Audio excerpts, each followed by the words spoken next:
All right, saw the movie, listened to the album. It's time to review. Wakanda Forever.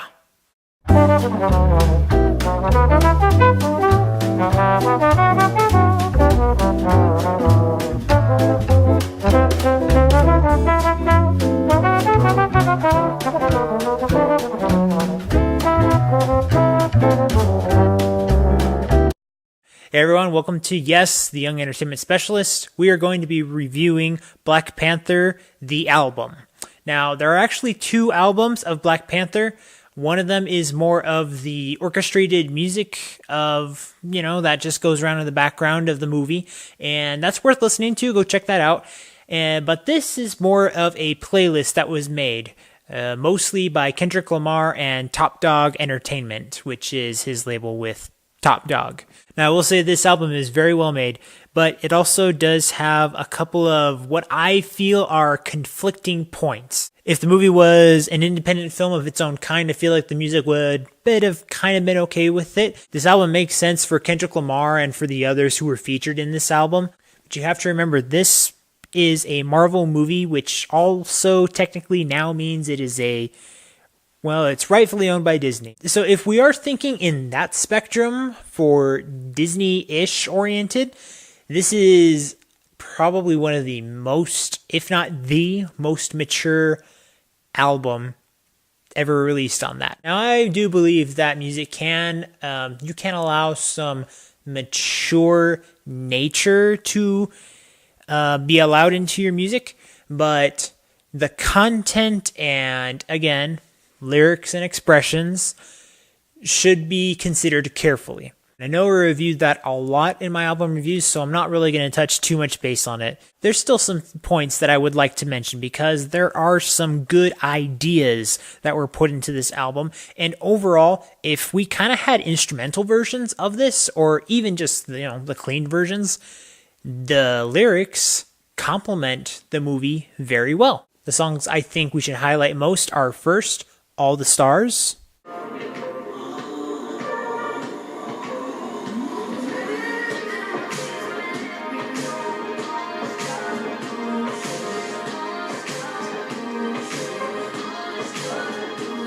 It's got a settle and digital kind of sound to it. And the song Redemption is got a lot of African-oriented chants in it.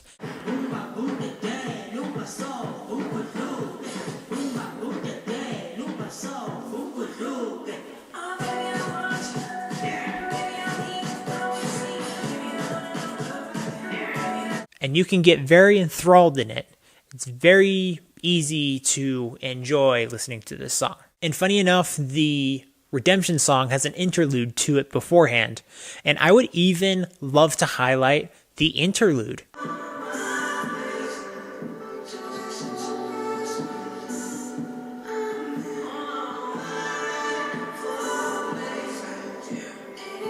I feel like that's kind of a funny thing to do sometimes for songs, and sometimes to even include them as separate tracks. But this one was worth mentioning, even though it's only about a minute and a half long.